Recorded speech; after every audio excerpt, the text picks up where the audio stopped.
સ્વમિત્રોને જય સોમનાથ. ઓમ નમઃ શિવાય. પ્રિય મિત્રો, તમારો દિવસ શુભ રહે, મંગલમય શુભકામના. હું બિલીમરાથી જોગીભાઈ વ્યાસ આપ સૌનું આપણી જોગેશમાં પુનઃ હાર્દિક સ્વાગત કરું છું. મિત્રો, આજરોજ જોઈશું આજનો શુભ પંચાંગ. આજે તારીખ છે 16/7/2025 ને બુધવાર, અષાઢ વર્ષ છઠ તિથિ છે. આજે પંચક છે. આજે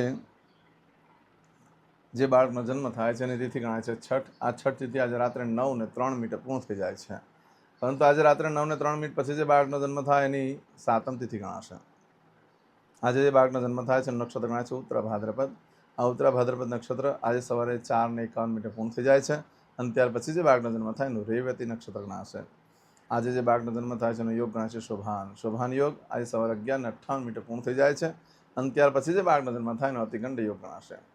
આજે જે બાળકનો જન્મ થાય છે એનું કરણ ગણાય છે ઘર. ઘર કરણ આજે સવારે 9:53 પૂર્ણ થઈ જાય છે. અને ત્યાર પછી જે બાળકનો જન્મ થાય એનું વણિજ કરણ ગણાશે. આજે જે બાળકનો જન્મ થાય એની રાશિ ગણાય છે મીન. મીન રાશિનો અક્ષર આવે છે દચજ. મીન રાશિના સ્વામી ગુરુ ગણાય છે. આજે આખા દિવસમાં કોઈ પણ બાળકનો જન્મ થાય બધાની રાશિ મીન ગણાશે. આ મીન રાશિ 18 તારીખે મળસ્કે 3:40 પૂર્ણ થાય છે. એટલે ત્યાં સુધી જે બાળકોના જન્મ થાય બધાની રાશિ મીન ગણાશે. આ રાશિ તિથિ વાર નક્ષત્ર યોગ કરવાનું બહુ જ મહત્વ છે મિત્રો. એમાં જેનો જન્મ છે અને ચોક્કસ પ્રમાણે પૂજાવિધિ કરેલો, જેથી કરીને તમારું જીવન સરળ બની જાય. આજે જે કે મારા સબસ્ક્રાઇબ મિત્ર, મારા ઘર પરિવારમાંથી કોઈ પણ સદસ્યની વર્ષગાંઠ છે, મેરેજ એનિવર્સરી છે, એ બધાને મારી ઘણી ઘણી શુભકામના. તમારા જીવનમાં ખૂબ પ્રગતિ ઉન્નતિ થાય. ભગવાન શંકર તમારી બધી મનોકામના પૂર્ણ કરે, હું સોમનાથ દાદાને પ્રાર્થના કરું છું. પરંતુ મિત્રો, આજના દિવસે સવારે ઉઠીને તરત જ આજનું સુકન કરી લો. આજનું સુકન કરી લો તો આખું વર્ષ તમારું સુંદર રીતે વ્યતીત થશે. આજના દિવસે જે કે મારા સબસ્ક્રાઇબ મિત્ર, મારા ઘર પરિવારમાંથી કોઈ પણ સદસ્ય કોઈ જગ્યા પર ઇન્ટરવ્યૂ આપવા જઈ રહ્યા છે, કોઈ નોકરી ધંધા માટે ચાલુ કરવા જઈ રહ્યા છે, કોઈ પરીક્ષા આપવા જઈ રહ્યું છે, કોઈ વિદેશમાં જઈ રહ્યું છે, કોઈનું ઓપરેશન હોય, કોઈની ડિલિવરી હોય, કોઈની સગાઈ હોય, આજે કોઈ ધર્મક્ષેત્રની યાત્રા માટે જઈ રહ્યું છે, કોઈ રમતગમતમાં ભાગ લેવા જઈ રહ્યું છે, આવા કોઈ પણ કાર્યની શરૂઆત તમે આજે પ્રથમવાર કરવા જઈ રહ્યા હોય, ખાસ કરીને કહું છું કે આજનું સુકન કરીને નીકળજો તો કાર્યમાં દિવ્ય સફળતા પ્રાપ્ત થશે. અને કંઈ કાર્ય કરવા ન જવાનું હોય એને ઘરેથી નીકળો છો તો પ્રથમવાર જ્યારે ઘરેથી નીકળો તો બુધવારે આટલું ચોક્કસ કરે ઘરેથી નીકળવું જોઈએ. ઘરેથી નીકળો તો વડીલ વૃદ્ધ વ્યક્તિને વંદન કરીને નીકળો, પિતૃના ફોટાને પગે લાગીને નીકળો, દેવસ્થાનમાં ભગવાનને વંદન કરીને નીકળવાનું કે મારા કાર્યો મારી સાથે રહેજો. અને આજે બુધવાર છે. આજે તમને કોઈ કિન્નર પાવૈયા મળી જાય તો એને દાન દક્ષિણા આપીને આશીર્વાદ લઈ લો તો તમારું ભાગ્ય બદલાઈ જાય છે. આજના દિવસે ગાયને ખાટા મીઠા ફળ ખવડાવવાથી બુધ અને રાહુ બંને પ્રસન્ન થતા હોય છે. અને જેને રાહુ ખરાબ ચાલતો હોય છે કુંડલીમાં, રાશિમાં, એ લોકોએ ખાસ આજના દિવસે ખવડાવવું જોઈએ. આજે મહાદેવને કાળા મગ ચડાવવા, લીલા મગ ચડાવવાથી પણ બુધ અને રાહુ પ્રસન્ન થતા હોય છે. આજના દિવસે કોઈ પણ કાર્ય કરવા માટે પણ એક ચોક્કસ શુભ સમય હોય છે જે આપણે જોઈ લઈએ. આજે સવારે 6 થી 9 વાગ્યા સુધીનો સમય શુભ રહેશે અને સવારે 10:30 થી બપોરે 12 વાગ્યા સુધીનો સમય પણ શુભ રહેશે. એ જ રીતે આજે બપોરે 3 થી સાંજે 6 વાગ્યા સુધીનો સમય શુભ રહેશે. રાત્રે 7:30 થી રાત્રે 12 વાગ્યા સુધીનો સમય શુભ રહેશે. અને આવતીકાલે મળસ્કે 3 થી સવારે 4:30 વાગ્યા સુધીનો સમય પણ શુભ રહેશે. આ સમયગાળા દરમિયાન તમે કોઈ કાર્ય કરો છો તે કાર્યમાં તમને દિવ્ય સફળતા પ્રાપ્ત થઈ શકે છે. પરંતુ મિત્રો, આજના દિવસે જો તમારી કોઈ વસ્તુ ચોરાઈ જાય કે ખોવાઈ જાય છે, આજે મળસ્કે 4:51 થી લઈ આવતીકાલે મળસ્કે 3:40 સુધીમાં જો તમારી કોઈ વસ્તુ ચોરાઈ ગઈ, ખોવાઈ ગઈ તો ઘણા કષ્ટ બાદ મળી શકે, બાકી મળવાની શક્યતા બિલકુલ ઓછી છે. આજના દિવસે કોઈ પણ કાર્યનો આરંભ કરવો શ્રેષ્ઠ દિવસ છે. ખરીદી કરવા માટે પણ શ્રેષ્ઠ, વેચાણ કરવા માટે પણ શ્રેષ્ઠ, ઇન્ટરવ્યૂ આપવા માટે તો ઘણો શ્રેષ્ઠ દિવસ છે. આજના દિવસે તમે કોઈ પણ કાર્યનો આરંભ કરો છો, કંઈ ખરીદી કરો છો, કંઈ વેચાણ કરો છો યા ધંધો ચાલુ કરો છો તો તમને મૂલ્યવાન વસ્તુઓ પ્રાપ્ત થઈ શકે છે.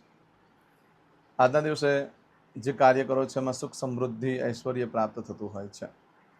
આજના દિવસે પશુની પણ ખરીદી કરવા માટે શ્રેષ્ઠ દિવસ છે. આજના દિવસે વાહનની ખરીદી કરવા માટે પણ સરસ છે. સોનું, ચાંદી, હીરા, માણેક, મોતી ખરીદી શકાય છે. આજના દિવસે વસ્ત્ર, પાત્ર, અન્નની ખરીદી પણ થઈ શકે છે.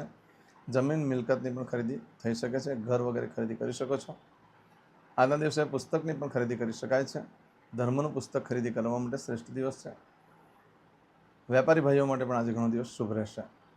આજના દિવસે નવા વસ્ત્ર દરેક જણા ધારણ કરી શકે છે. આજે ખાસ પહેરી જ લો દરેક જણા નવા વસ્ત્ર. આજે નવા વસ્ત્ર ધારણ કરવાથી ખૂબ લાભ થાય. શેનાથી? ગુરુ દ્વારા સારું જ્ઞાન પ્રાપ્ત થાય અને એ જ્ઞાન દ્વારા ધનવાન થવાનો યોગ ઊભો થતો હોય છે. ખાસ કરીને નવા વસ્ત્ર ધારણ કરવાથી ઝવેરાત, હીરા, સોનું, ચાંદી ખરીદવાનો પણ પ્રસંગ આવે છે. આજના દિવસે ખરીદી કરવાથી તેવા વસ્ત્ર ધારણ કરવાથી. અને જે લોકો સોના ચાંદીનો વેપાર ધંધો કરતા હોય એ લોકોએ આજે ખાસ નવા વસ્ત્ર ધારણ કરવા જોઈએ, કારણ કે એ લોકોને ફરી પાછો ખરીદવાનો યોગ ઊભો ક્યારે થાય છે કે જૂનું વેચાઈ જાય તો નવું લેવાનો યોગ ઊભો થતો હોય છે. આજના દિવસે દરેક કાર્ય કરવા માટે શ્રેષ્ઠ દિવસ છે. આવું બધું જે ફળ છે આજે સવારે 4:51 લઈ આવતીકાલે મળશે કે 3:40 સુધીમાં મળે. આજે કરશો આજનો સંકલ્પ, ચમચીમાં પાણી લઈ લો. અદ્યતન માસના માસોત્તમ પવિત્ર શાળ માસે શુભે કૃષ્ણ પક્ષે ષષ્ઠીમ્યાયમ સૌમ્યવાસન વિત્તાયામ. હવે દરેક જણા પોતાનું સાચું નામ બોલી દો. તમારું ગોત્ર ખબર હોય તો ગોત્ર બોલી દેવાનું. પછી બોલવાનું છે અહમ, મમ, આત્મન, શ્રુતિ, સ્મૃતિ, પુરાણોક્ત, પુણ્ય, ફલ, પ્રાપ્તિ, અર્થમ, અપ્રાપ્ત, લક્ષ્મી, પ્રાપ્તિ, અર્થમ, પ્રાપ્ત, લક્ષ્મી, ચિરકાલ, સૌ, રક્ષણાત્મક, લોકેવા, સભાયામ, રાજદ્વારે, વ્યાપારે, વિદ્યા અભ્યાસે, દેશે વિદેશે, સર્વત્ર, યશ, કીર્તિ, વિજય, લાભાદि, પ્રાપ્તિ, અર્થમ, મમ, અખિલ, કુટુંબસ્ય, આયુ, આરોગ્ય, ऐश्वर्यादि, प्राप्ति, अर्थम, मम, जन्म, समय, तथा च विप्र, वृंदानां, जन्म, समय, जन्म, कुंडली, मध्ये, स्थित, ग्रहः, गोचर, ग्रहः, महादशा, अंतर्दशा, प्रत्यंतर्दशा, तथा च योग, युति, दृष्टि, मध्ये, शुभफल, प्राप्ति, अर्थम, भय, रोग, शत्रु, बाधा, दोष, मारण, तारण, मंत्र, तंत्र, अरिष्ट, दोष, पीड़ा, निवृत्ति, अर्थम, भूत, प्रेत, पिशाचादि द्वारा रचित अरिष्ट, दोष, निवृत्ति, अर्थम, मम, सकल, मनवांछित फल. તમારા મનમાં જે કઈ ઈચ્છા હોય તે બોલી જવાનું.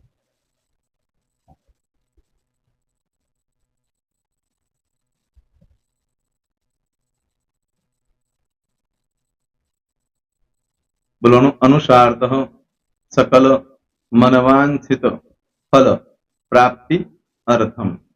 હવે જે બરકતની પૂજા વાળા છે એ લોકો તો આ બધું બોલવાનું જ હોય છે, એ લોકો માટે કોઈ સ્પેશિયલ નથી. પણ જે લોકોએ હવે જે કહું છું તે લોકોએ જ બોલવાનું. જેના લગ્ન થઈ ગયા હોય એ લોકોએ બોલવાનું છે. મમ દાંપત્ય જીવન મધ્યે સુખાકારી પ્રાપ્તિ અર્થમ પુત્ર પૌત્રાદિ સંતતિ પ્રાપ્તિ અર્થમ. આ સંતાન પ્રાપ્તિ વાળા માટે પણ આવી જાય છે એમાં. દીર્ઘ આયુ આરોગ્ય ઐશ્વર્યાદિ પ્રાપ્તિ અર્થમ. તથા ચ હવે જેના લગ્ન નથી થયા તે લોકોએ બોલવાનું. મમ જટટી વિવાહ યોગ પ્રાપ્તિ અર્થમ વિવાહ પશ્ચાત દાંપત્ય જીવન મધ્યે સુખાકારી પ્રાપ્તિ અર્થમ. હવે જે લોકોને સંતાન પ્રાપ્તિ નથી, જે લોકોને સંતાન પ્રાપ્તિ છે કરવી છે એ લોકોએ બોલવાનું. મમ દાંપત્ય જીવન મધ્યે સુખાકારી પ્રાપ્તિ અર્થમ તથા ચ દીર્ઘ આયુ આરોગ્ય ऐश्वर्यादि समन्वित संतति सुख प्राप्ति अर्थम. હવે જે અભ્યાસ કરી રહ્યા છો છોકરા વિદ્યાર્થીઓ છે તે લોકોએ બોલવાનું છે. મમ વિદ્યા અભ્યાસ મધ્યે ઉત્તરો ઉત્તર પ્રગતિ ઉન્નતિ સાનુકૂલતા પૂર્વક દિવ્ય સફળતા પ્રાપ્તિ અર્થમ. હવે જે લોકો વિદેશમાં જવા માંગતા હોય કે સીટમાં જવા માંગતા હોય, મતલબ ભારત દેશની બહાર જઈને ધંધો વેપાર કરવા માંગતા હોય એ લોકોએ, અથવા વિદેશ જવા માંગતા હોય કાયમ માટે, એ લોકોએ બોલવાનું છે. મમ જટટી વિદેશ ગમન योग प्राप्ति अर्थम विदेश गमन कार्य मध्य सानुकूलता पूर्वक दिव्य सफलता प्राप्ति अर्थम। आरोग्य वाળા બોલવાનું છે, જેને આરોગ્યની પૂજા આપેલી હોય એ લોકોએ. એમ તો દરેક જણા જ બોલવાનું. બોલો મમ આયુ આરોગ્ય ऐश्वर्यादि प्राप्ति अर्थम।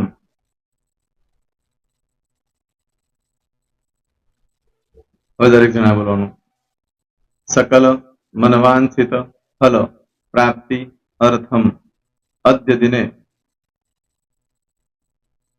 प्रधान देवतानां नित्य दिन अनुसारतः पूजन अर्चन कर्मणि अहम करिष्ये। પાણીવાળી થાળીમાં પાણી મૂકી દેવાનું છે.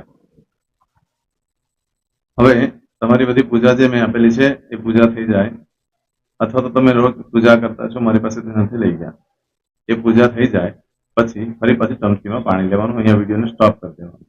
પૂજા પતે એટલે પાછું આગળનું કરવાનું છે. અહીંયા વિડીયો સ્ટોપ કરી દેવાનો અને પૂજા પતે એટલે બોલવાનું છે વિષ્ણવે વિષ્ણવે વિષ્ણવે નમો નમઃ વિષ્ણુ સ્મરણ सर्वं परिपूर्ण अस्तु।